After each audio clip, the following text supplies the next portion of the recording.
नमस्कार, SV exam मंत्र में आप सभी का स्वागत है। आज के इस अभ्यास सत्र में हम आज के मुख्य समाचारों और देश दुनिया की प्रमुख घटनाओं पर आधारित 10 अत्यंत महत्वपूर्ण प्रश्नों पर चर्चा करेंगे, जो आपकी आगामी परीक्षाओं के दृष्टिकोण से बहुत उपयोगी हैं।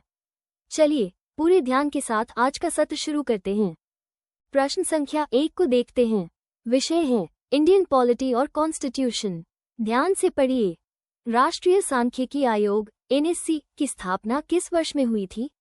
Option A 2002, option B 2000, option C 2005, option D 2008। और इसका सही उत्तर है विकल्प सी 2005।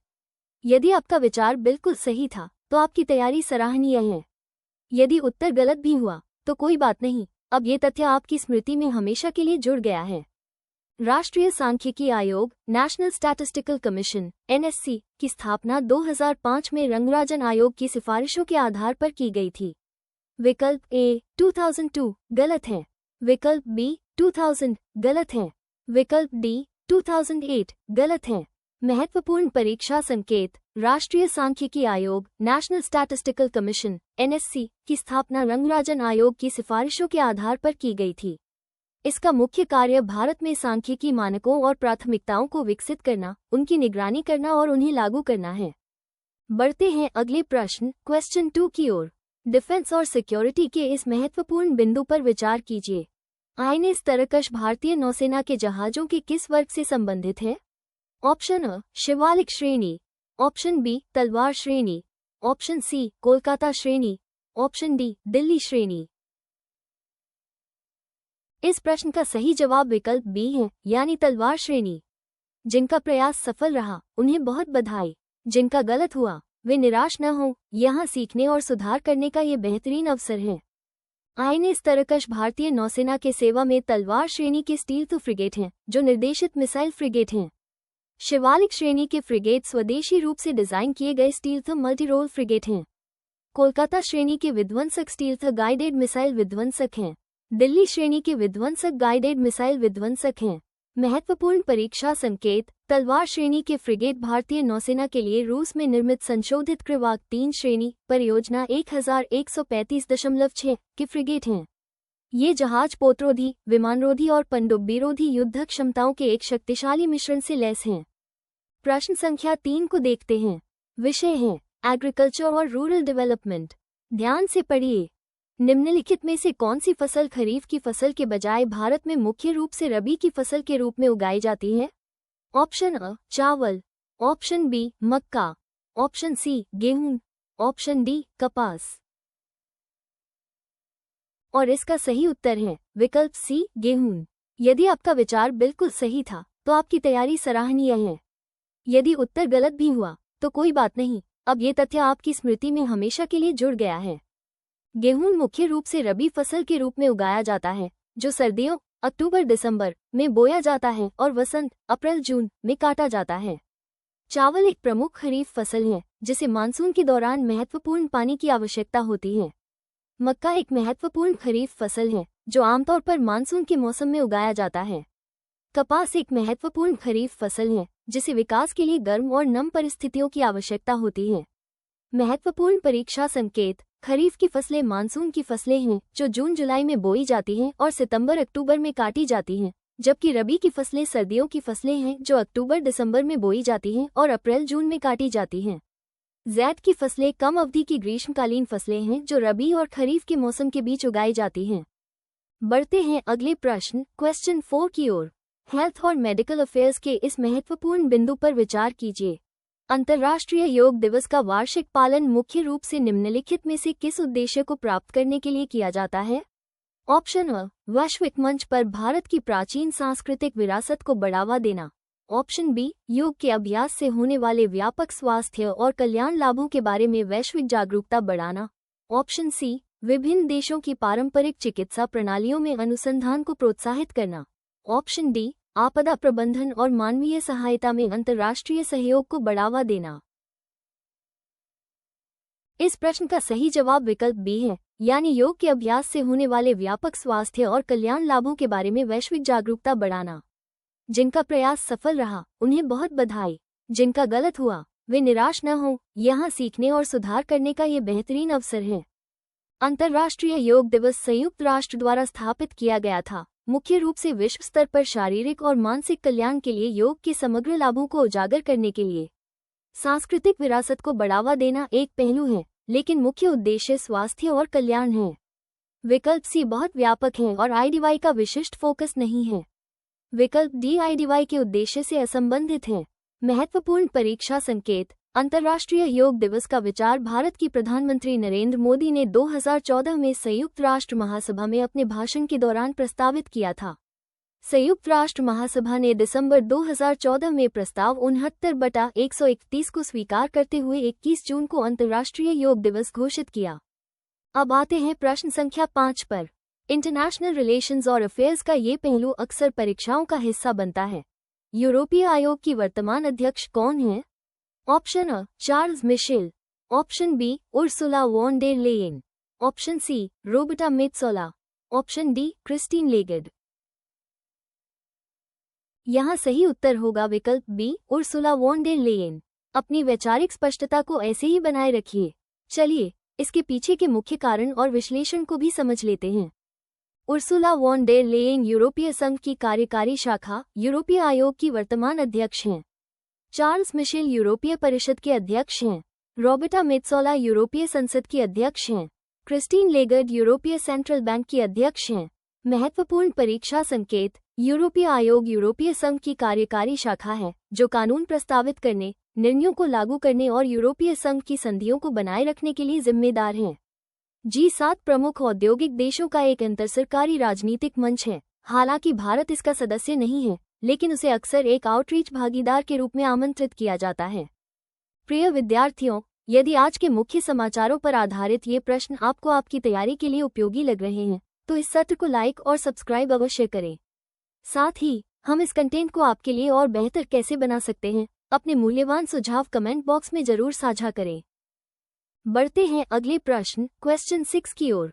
साइंस और टेक्नोलॉजी के इस महत्वपूर्ण बिंदु पर विचार कीजिए। निम्नलिखित में से किस केंद्रीय मंत्री ने green hydrogen certification portal launch किया? Option A Shri Rajkumar Singh, option B Shri Prahlad Joshi, option C Shri Bhupender Yadav, option D Shri Hardeep Singh Puri. इस प्रश्न का सही जवाब विकल्प बी है, यानी श्री प्रहलाद जोशी। जिनका प्रयास सफल रहा उन्हें बहुत बधाई। जिनका गलत हुआ वे निराश न हो, यहाँ सीखने और सुधार करने का ये बेहतरीन अवसर है। केंद्रीय मंत्री श्री प्रहलाद जोशी ने green hydrogen certification portal launch किया। श्री राजकुमार सिंह केंद्रीय विद्युत एवं नवीन एवं नवीकरणीय ऊर्जा मंत्री हैं। श्री भूपेंद्र यादव केंद्रीय पर्यावरण, वन एवं जलवायु परिवर्तन मंत्री हैं। श्री हरदीप सिंह पुरी केंद्रीय पेट्रोलियम एवं प्राकृतिक गैस मंत्री हैं। महत्वपूर्ण परीक्षा संकेत। केंद्रीय मंत्री श्री प्रहलाद जोशी ने green hydrogen certification portal launch किया। प्रश्न संख्या 7 को देखते हैं। विषय है गवर्नमेंट स्कीम्स और पॉलिसीज। ध्यान से पढ़िए। प्रधानमंत्री आवास योजना शहरी PMAY शहरी योजना को लागू करने के लिए कौन सा केंद्रीय मंत्रालय जिम्मेदार है? ऑप्शन अ ग्रामीण विकास मंत्रालय, ऑप्शन बी आवास और शहरी कार्य मंत्रालय, ऑप्शन सी सामाजिक न्याय और अधिकारिता मंत्रालय, ऑप्शन डी वित्त मंत्रालय। और इसका सही उत्तर है विकल्प बी आवास और शहरी कार्य मंत्रालय। यदि आपका विचार बिल्कुल सही था तो आपकी तैयारी सराहनीय है। यदि उत्तर गलत भी हुआ तो कोई बात नहीं, अब ये तथ्य आपकी स्मृति में हमेशा के लिए जुड़ गया है। प्रधानमंत्री आवास योजना शहरी PMAY शहरी योजना आवास और शहरी कार्य मंत्रालय MOHUA द्वारा कार्यान्वित एक प्रमुख पहल है। ग्रामीण विकास मंत्रालय PMAY ग्रामीण को लागू करता है, PMAY शहरी नहीं। सामाजिक न्याय और अधिकारिता मंत्रालय हाशिए के समूहों के कल्याण पर ध्यान केंद्रित करता है। वित्त मंत्रालय वित्तीय मामलों और बजट के लिए जिम्मेदार है, प्रत्यक्ष योजना कार्यान्वयन के लिए नहीं।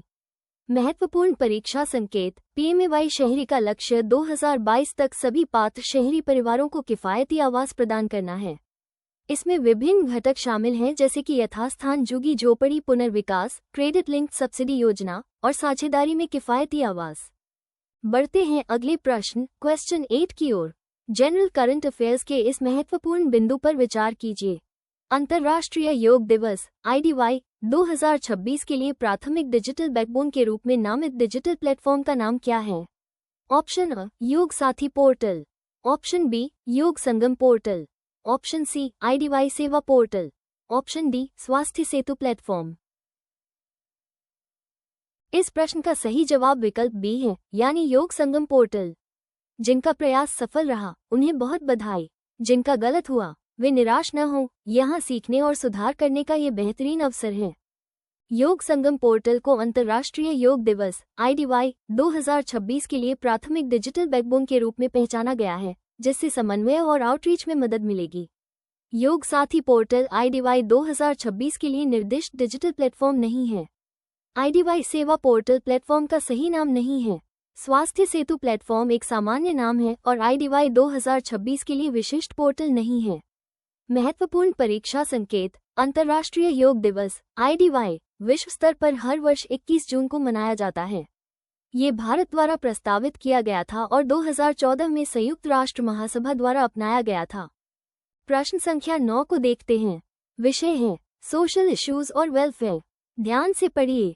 नशा मुक्त भारत अभियान NMBA को लागू करने के लिए मुख्य रूप से कौन सा केंद्रीय मंत्रालय जिम्मेदार है? ऑप्शन अ स्वास्थ्य और परिवार कल्याण मंत्रालय, ऑप्शन बी सामाजिक न्याय और अधिकारिता मंत्रालय, ऑप्शन सी गृह मंत्रालय, ऑप्शन डी महिला एवं बाल विकास मंत्रालय। और इसका सही उत्तर है विकल्प बी सामाजिक न्याय और अधिकारिता मंत्रालय। यदि आपका विचार बिल्कुल सही था तो आपकी तैयारी सराहनीय है। यदि उत्तर गलत भी हुआ तो कोई बात नहीं, अब ये तथ्य आपकी स्मृति में हमेशा के लिए जुड़ गया है। नशा मुक्त भारत अभियान सामाजिक न्याय और अधिकारिता मंत्रालय द्वारा शुरू और कार्यान्वित किया गया एक प्रमुख अभियान है। इस मंत्रालय को नशीली दवाओं के दुरुपयोग और पुनर्वास सहित सामाजिक मुद्दों को संबोधित करने का अधिकार है।